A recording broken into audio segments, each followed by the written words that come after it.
Mm. whenever you're not fighting guilt and you're not fighting yourself on like, oh, I should not be doing it. I have to push through. I have to push through. Like you're deepening that burnout period. Yo soy la madre, I'm the creator. Yo soy la reina, I am the maker. You can bow down now or bow down later. I don't need you to be my validator. I am the healer, la curandera. I'm starting fires, don't need madera. Deep as an ocean, light as a feather. Bring on the dragons, I am the slayer. Madre, madre, creator, I am madre. I'm your host, Amber Ivana, and this is Mom's New Identity podcast. First, let me say I'm glad you're here. On this podcast, my goal is to help fellow mothers redefine motherhood on their terms. How would I do that, you ask? Great question. By having honest, vulnerable, and sometimes even uncomfortable conversations about parenting, motherhood, childhood trauma, and mental health. We do this so we can challenge the ideas of what society tells us we're supposed to be and do as mothers and as women. My hope is that when we as mothers begin to heal and be true to ourselves, we can begin thriving instead of just surviving. Awesome. Well, thank you so much for coming onto the podcast. I really appreciate it. You are technically my second guest because my first one was my husband, but my first non-relative guest. So I'm really excited. I'm really honored to have you on. So I appreciate it. Hey, that's exciting. So Tiffany is the founder and creator behind the Wellness Champion. She's passionate about helping artists and creatives prioritize their well-being and thrive in their artistic journeys. Through relatable content, affirmations, and practical tips, she aims to inspire and empower fellow creatives to develop authentic self-care strategies that nurture their creativity and overall well-being. You can join her on this wellness journey where you will explore the intersection of self-care and creativity. And with Tiffany's guidance and example, we can celebrate the value of rest, recharge, and the realization that creatives have worth beyond their artistic output. I love that so much because let me tell you, like when I'm not creating, I'm just like, I'm so lazy. I need to get on this, or I gotta get, how can I be this example if I'm not even like following through on stuff? And I'm just so hard on myself. I'd imagine that's you're probably in the same place, right? For you to want to pursue this. Yeah. And I guess the question, the power behind that is like, why? Why do I feel that way? And then it grounds me. So when you ask yourself that question, why, what do you feel like comes to mind? I don't think anything does. And that's the powerful part. It's like, oh, why am I doing this? And then you're like, I don't have a reason. Like I can't think of a reason why I should feel guilty about resting or that I should be creating right now or I should be actively doing. Like, why am I doing this again? And then that is like, can't think of one. And I have a million thoughts in my head at any given time. So if I don't get swarmed by whys, that lets me know. Right. To calm down. Yeah. Stop being so hard on it, especially in like the culture that we live in is just so like, hustle culture and, capitalism, I can go on all day about that kind of stuff, but I feel like it has a huge kind of, or it's a huge contributor to why so many people feel like if they're not doing something, whether that's creating or working or making a lot of money, that it's like, yeah, I'm not good enough, or whatever sort of thoughts pop into their head. Yeah. So with the opening question, or I want to transition, I should say, into the opening question. So for you, how do you feel you are, because this is a podcast about motherhood, how do you feel you're redefining what it means to be a mother? I think this is a great question. And I don't mean that in like the pandemic, like it normed, like great question. Here's what I'm going to answer. Like I don't mean it in that way. You sent that over and I was like, I read it and then I came back to it and I was like, wow, like this is a great question. And there were so many different layers that I've had to like explore. And so I was like, well, whatever comes up whenever we're recording is what comes up. So one of the things that I thought about is like, how am I redefining motherhood as far as like generation goes? Like my relationship with my mother, her relationship with her mother, even my father's mother, like what makes me different, or what did I change, or what generational curses did I break that ended with me, and hopefully will continue to shatter with my son or whoever else comes in our household. Right. But I'm thinking like of the privileges that I had, that I have, that they didn't, like even from getting appropriate care during pregnancy, and being able to advocate for myself, having my husband present and him being like an active, like he was my advocate in the labor and delivery room, I love that. and being able to have that partner that's not, incompetent or like unwilling to help and carry this burden of parenthood or navigate with me. Yes. So there's an openness, and that allows me to have this gentleness that my mother didn't have, or like her mother, I'm sure, didn't have the privilege of.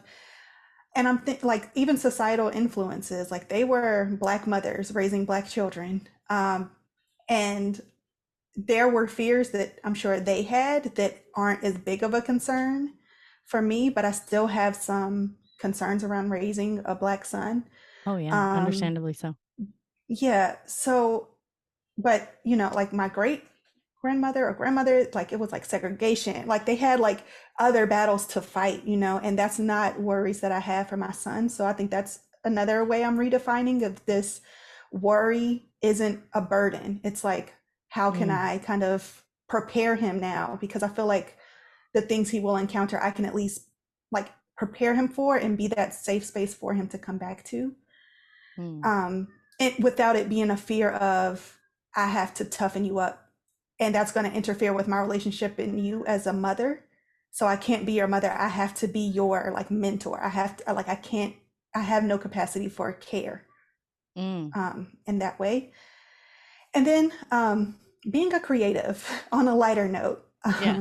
No, that was amazing. All of that. I love all of that. That was beautiful. Go ahead. But yeah, continue, please. I think being a creative is definitely my own twist on like motherhood, because I've always been like this quirky person that I will swim upstream if everybody's swimming downstream and it doesn't make sense to me. Like, who said we had to do that? Right. So like who made these arbitrary rules that we have to follow? Yeah, like who said that? So having that in motherhood has definitely helped me kind of find my way back to my identity, like especially during postpartum. Because you have to find those creative little spots of sunshine sometimes, or you have to get creative with it. There were times where like I would put something that I needed like on a bottom shelf, and I was like, okay, every time I reach for it, I'm going to stretch, I'm going to take a deep breath. Like it was like yoga. Yeah. But I had to incorporate that. I didn't have time for yoga, but like being able to get creative with the time has definitely helped. Yes, most definitely. I think too, like our mothers, specifically, like speaking of our generation and future generations, like you said, there's so much that they had to worry about, whether it be things like, segregation, or really just not having an equal partner, and carrying that burden of like taking care of the entire family really without any actual support. I feel like left them no space and no room to pursue those things that made them feel a little bit more like themselves, outside of, okay, well, I got to do this. I got to take care of this. I got to make sure the house is like this. It's like, well, what is something that I'm doing for me, and that like, that's one thing that I love about our generation right now, is that so many of us are just like saying, you know what, why do I have to do it just like that? Like my parents. I don't want to be stuck in this, taking care of everybody else but me kind of thing. Right. And even now, I feel so many of us, like, even when we don't do that, we guilt ourselves for, absolutely, right, for like, oh, well, if I'm going to do this, I got to make sure, so-and-so is taken care of. And I mean, when your kids are small, obviously that makes sense, right? Like, they need your support. They need you to kind of manage things, which, by the way, how old is your son? It's two. Oh, Yes. lovely toddlers. My daughter is, she is 3. She's about to be Okay. 3. She turns 3 in August.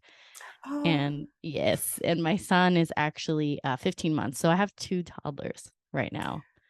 And when I your eyes were just like, whoa. Yeah. When I tell you, it's very easy for me to be like, I gotta like make sure they're okay before I do anything for myself. And before I know it, like I have less patience. I'm just kind of like, just irritable for, I don't want to say no reason. Obviously there's a reason, but just feeling like it's no reason and then feeling guilty for not being patient. You know what I mean? Um, which getting into kind of one of your missions here about, authentic self-care strategies. Can you elaborate a little bit more on that, on what you mean by authentic self-care strategies? Yes, absolutely. One thing, and I guess this goes back to the redefining question, it's all connected, Mm. is like I'm neurodivergent and I know that that's genetic. So I'm thinking back, like, which parent was it, And then I'm thinking about navigating through parenthood, like without any support at all. On top of all of that, Yeah. like, on top of all of the other, like marginalized communities that like my parents were a part of, and, Yeah. But so authentic self-care is not forcing yourself to like make something work for you. There were times where I would try like a skincare routine and my skin is actively breaking out, right? And then you Same. share with somebody, right? And you're like, okay, but this product, I think it makes me break out. And then someone says, oh, it's going to get worse before it gets better. And then so you're like, oh, okay, or like, that's because it's really cleaning, like you have this like rationalization and Yeah. somebody confirms it, like, okay, we'll just keep pushing. And that's not necessarily, well, it's not right for people to be out there like trying to push this. So authentic self-care is like listening to yourself. If you put Mm. something on your skin and your skin breaks out, it's okay for you to be like, this isn't the product for me. It might work great for you. It's okay. There's Mm. nothing wrong with you. You don't have to rationalize it. If you don't like face masks, it's okay. Yeah. It's not necessary. Like you can there's a lot of grace in self-care that I don't feel like people, that's the practice. That's what you're practicing is Mm. giving yourself grace, giving yourself that time. But now instead of it being a practice of these skills, it's a practice of this action or this act. Mm. So I think being an advocate for authentic self-care just allows us a lot more grace in our self-care exploration part. Yes. Yeah. I could not agree with that more, because when I think about like for a long time, I felt like self-care was like, oh, like beauty stuff. And don't get me wrong, like I think that stuff is in for some people it's self-care, right? Mhm. But just the idea that like going and getting your nails done, or like going and getting a pedicure, like that seems to be like the go-to description of self-care. But when I think about it, like for me, in the recent years of really like discovering myself and my identity and what fills me up and what energizes me, it's not like, I like getting my nails done, but it's Mhm. not energizing to me. If anything, like the smell, the environment, the feel, the like the need to try and maintain a conversation depending on who the nail tech is, like can almost be a little bit draining. So it doesn't feel like Mhm. self-care. It just feels like, okay, I'm doing this because I want my nails to look pretty, but I just feel more drained. Whereas if I go out and I like journal and I like get into a creative process and I start like, planning out, like thinking about my dreams and just literally at a coffee shop doing those things, that right there, that energizes me and I literally lose track of time. Mhm. So like when you're telling me, the thing with like the skincare, like, yeah, that might work for you, but it doesn't work for me. And that's fine. And there's nothing wrong with that, right? Like Mhm. we got to get out of this idea as women, like, oh, you got to take care of yourself. That's self-care. But it's like, whatever makes you feel good, it's like, that's going to look different for every single person. And like, that's the idea of just redefining, your identity and how you're doing motherhood, like all of those things. Right. Mhm. So I love that. Let's see. You did mention that you're a neurodivergent. I am too. I don't know if you knew that. I think you've probably seen it on my TikTok. Yeah. But I'm always doing ADHD stuff. But when did you find out that you had ADHD? It was recently. It hasn't even been a year. Well, as far as like getting an official diagnosis, I feel like Yeah. it's one of those things that all throughout my life, I'm like, man, I think, I think this is what's going on with me. And people are like, no, absolutely not. Can't. And it's like, okay, well, you said it. Same with the self-care thing. Like, all right, Right. I'm just having these meltdowns after work. Everybody does that. Everybody cries in their car after work. Who doesn't? Or, so like, Yeah. I think that the awareness was there, but like actually listening to myself, I didn't trust that voice. Yeah. Of course, there was a disconnection. And so, yeah, that's how that came to be. But that awareness, I feel like it's always been a little tug, like, hey, it's okay. This isn't for you. It's okay. Yes. Yeah, like that. Like I wouldn't describe it as like a gut feeling. It's more like you said, a tug. Like it's Mhm, just it's like a little tiny voice that's like it's like a mhm, whisper, mhm, and like the back of your head or like in your ear, like, hey, this is whatever they're telling you, it's not true. Like listen to yourself, trust your mhm, intuition. So um that's it. That's the thing too, is like when it comes to like mental health and just um you know trusting whatever is going on and not being told like, oh, you're just being dramatic, that's just normal, or that's just what women do, they're just emotional, kind of mhm. thing. Like I cannot stand that when people say things like that. Like that's not it, something's Not it at going all. on here, right? Mhm, And I received an ADHD diagnosis myself in the last like year and a half. mhm, And oddly enough, it was like because of TikTok. mhm, Like I saw these things like, oh, when I get ADHD burnout, I'm like, that's me. mhm. Like that's Check, check. Like, give me the list. Yeah. checking all the boxes. Mhm, And so one thing that I think probably really drew me to your page and your account on TikTok was, I think at one point, I don't know if you still focus on this a lot now, but was burnout and mhm. like giving yourself grace and space for burnout. Can you, that may not be like your focus at this point, but can you talk a little bit more about burnout and like giving yourself space for that kind of thing? Yeah, burnout, I feel like, especially if you're neurodivergent, it happens frequently. Like, it isn't this one time, once in a life, you're gonna figure out the self-care and completely eliminate burnout for the rest of your life, Hmm. Unfortunately, that's not the case. Um, when I think about burnout, um, you have when you're in burnout recovery and you're burnt out. Like, I feel like those are the two main phases Mm, for at least me moving forward that I've identified in myself as a creative. okay. And so that is like my hot and cold. And now as I'm like learning, like, okay, whenever I'm in burnout recovery, this is what I can do for like burnout prevention. These are my self-care strategies for that. But I Right. know that slip is going to happen. I know that eventually, like that creative energy, it burns out. It's not infinite. Like it Yeah. does go to something, and I do need to rest and recover. Mm, And so it's not necessarily about like avoiding it. I think of it kind of like a mountain, like, and in the valley, right? So like mm. it's not about making it like plateau where you're just like always on that peak, because that's not fun. It's not Part of realistic either. ADHD is like, yeah, part of Yeah. ADHD is like finding those little like, I like those little dopamine boosts, right? So if I'm always like happy, like that just doesn't even feel like, what am I here? I'm gonna get bored of that. Like I know that. Yes. So like being able to take a break and just like, okay, I'm not at my peak today, and that's okay. Mm, But I think about like making those dips into that valley a little shorter and a little sharper. So instead of it being like I'm in burnout and I'm here for 4 months, mm. Because it and then you happens. come back up, yeah, and then you have this long climb until your peak. It's like about shortening that Yeah. um, awareness to, so you're not falling completely off the mountain, I guess is the best like metaphor. Yeah. No, that's a great metaphor. It's like you don't have as far to climb back up to pick yourself Yes. back up. Because So it can that's almost feel where, too overwhelming at that point. And then you yeah, just like, you're that's how the that burnout kind of continues, right?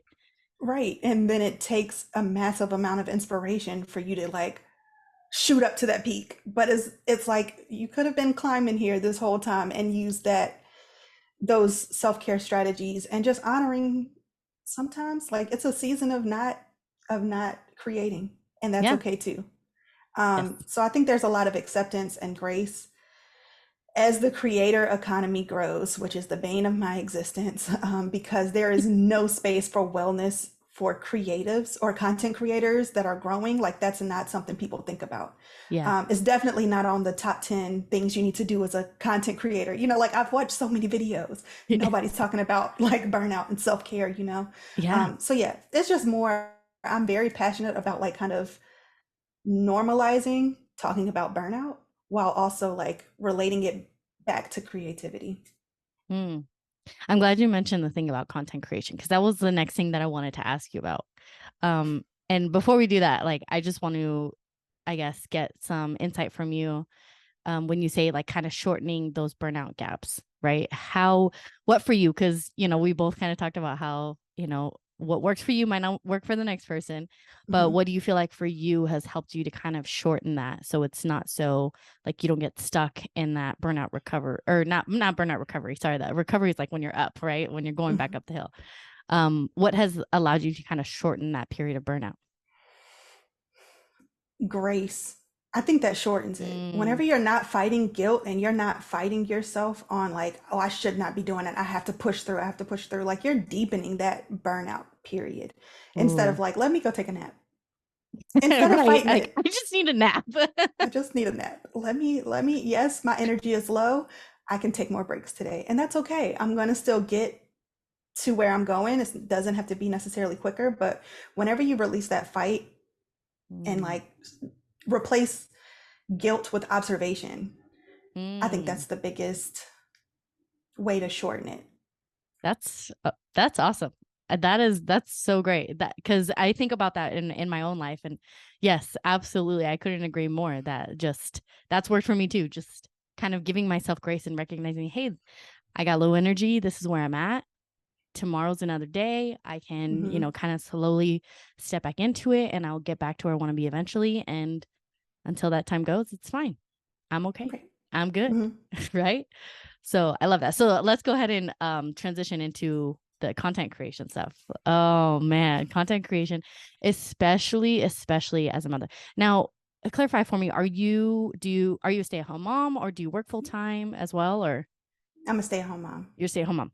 Hmm. And that I feel like not to like take away from, moms that work from home, but something about being a stay-at-home mom, it's so much more mentally and emotionally draining, especially if you're trying to gentle parent your child, because it's like, as a neurodivergent, Hmm. it's so draining because it's like everything inside of you is like just wants to explode when especially if you struggle with emotional regulation, right? Like Hmm. wants to break down and start crying or just scream or yell. But then you're like, no, like I got to do better than what I experienced, right? Like I Hmm. have to do better. And so constantly trying to regulate yourself throughout the day on top of trying to manage the chaos that's in your head, that's in your Hmm. house maybe, and then also, oh, I have this other thing, this content creation that I'm trying to do, and if I don't do it well, I'm not going to grow as fast as I want to grow and get my message out as quickly or to as many people as I want to. It's like this, it's hard to balance, right? So what do you feel like, and what has been your experience with all of that, really? I think balancing motherhood and content creation has allowed me to like just trust those creative spurts will be enough to like help me ride the wave. Like Mm, I have to trust those seasons. If I pick up my phone and I don't automatically get 10 ideas for TikTok that I can record in that moment, I'm putting my phone back down because right. it's no point in trying to like find that inspiration because there are days where it's a hit and I can batch create during Mm, nap time. Everything aligns. The moon is shining, like everything is just bright. Like it's right. perfect. Yeah. But I can't like you try to recreate that. Like what temperature was the milk? what temperature was the room?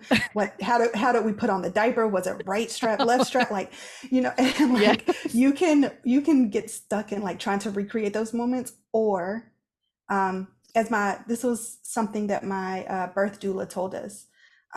She was like, don't live in the space of anticipation between contractions. Your body Mm, needs to recover. So like if you brace for impact, knowing that the pain is coming, like this next contraction, your body didn't get to recover at all mm, in the space in between. And so it's the same for motherhood. It's the same for creativity. I cannot fear when creativity burns out. I can't fear that. I know it's coming, but I'm going to enjoy and create what I can. And then I'm going to pass it off to future Tiff. After she rests, she can pick it back up. I believe that. I know that's coming back into, the cycle. So a lot of trust on knowing that it's a phase, and also like being a mother and like seeing your little one like go through these regressions and progressions and developmental leaps, and like they have so much going on. Like I yeah. apologize to my son for the every day for the first year. I was like, I know like you're teething right now, like it does get worse, but like I got you. Like Yeah. you got like 30 more teeth left. Like I'm so sorry, like this is just one. But like being able to like give him that extra grace really allowed me to apply it to other parts of my life. Yes. And you mentioned just now the like batch creating during nap time.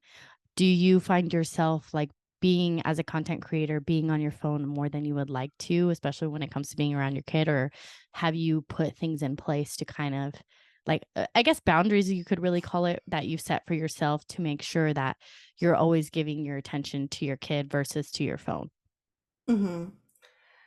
Yeah, it is kind of hard to find that balance. I Yeah. think, yeah, I think it is an awareness that you have to have, Mm. and also like that's where the dysregulation can kind of like ADHD can get hooked in on like, oh, I'm writing this caption, like I just got this great idea I need to post. Like right now it's 8 o'clock, Are like I you know. like watching my life? And then your kid is like, mom, and you're just like, I just need to complete this thought. Like you're like hyper focused, like I just need to Yes. finish this thought. Um, but then I guess that awareness of knowing like this is what's happening in my body right now. Like this is a need that my body is prioritizing, Mm. that I rationalize that needs to be at the top of the list because I don't trust that I'll come back to it. Um, That's some so interesting being able perspective. to like, yeah, like how do I like where can I put this now? Where can I put this? That's a compromise. Yeah. Hey, can you give me like 1 minute, or can you count to 10? Whatever I stop at is what I stop at. I'll come back to it. Mm. Um, so I've had to learn how to accommodate myself across different environments, but motherhood definitely pushes some of those like I want to be impulsive and I want to create and like I want to like go like he's chilling playing with his cards right now, like let me go ahead and do this, but then it's 30 minutes, or you know what I'm saying, like you can Right. lose track of time.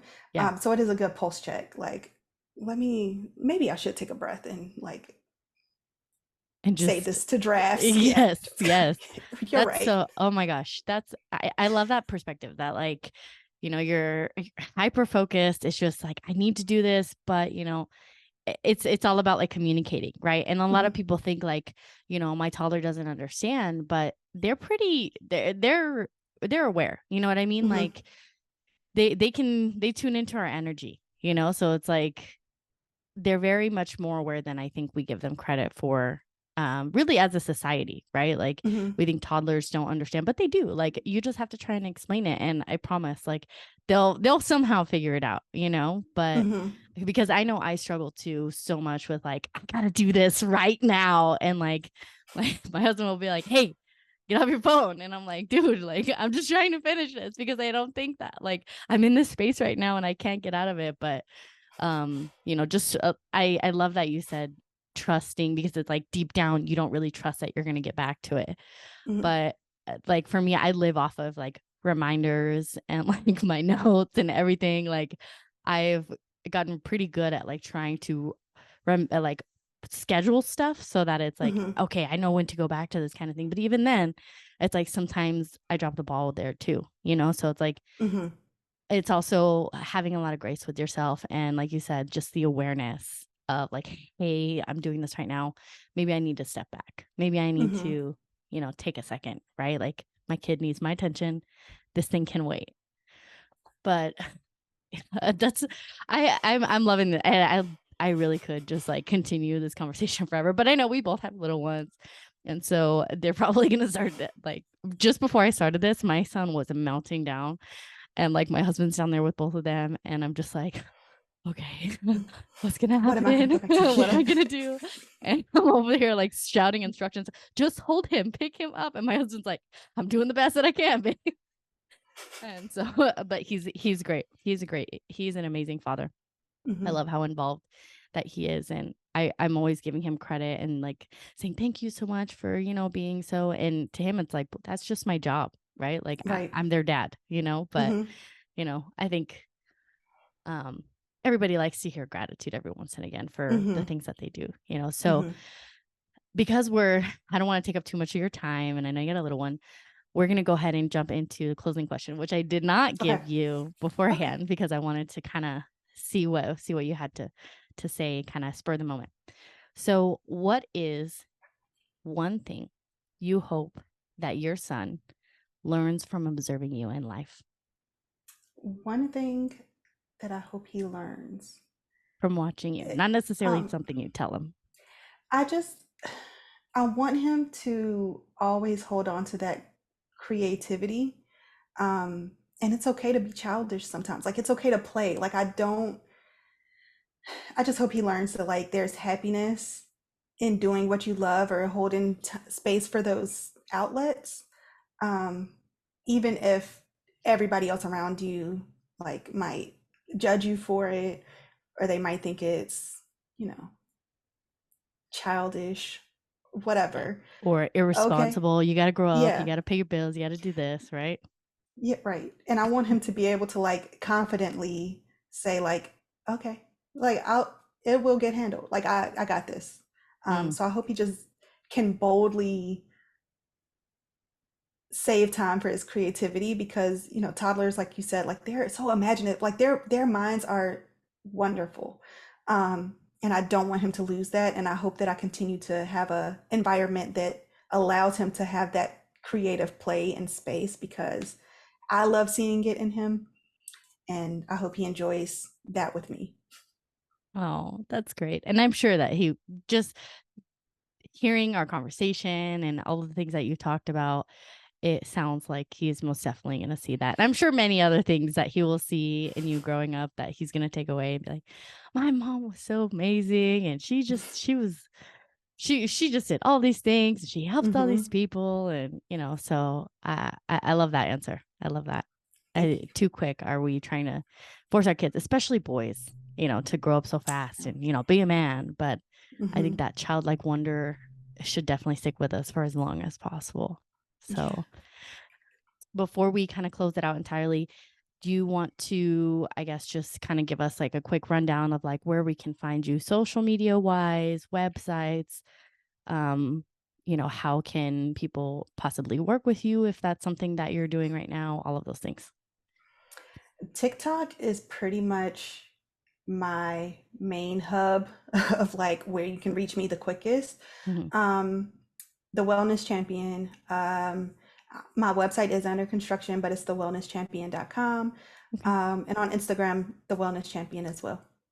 Okay, perfect. And I'll make sure to put those like in the podcast show notes, in the YouTube description and everything like that. But other than that, is there anything else that you want to get out there, maybe that you wanted to touch on before we kind of close it out? No, this was amazing. Thank you for having me. And I'm honored to be your first non-related to you guest. Yeah. No, I appreciate it so much. And this has been great. Thank you so much. And I look forward to just, connecting more on social media. Okay, perfect. Awesome. Okay. Thank you, Tiffany. Have a great rest of your day. See ya. Bye. Mom's New Identity podcast is produced and edited by your host, Amber Ivana. Intro music, Madre Creator, is written and performed by Heidi Rojas of Heidi Rojas Music.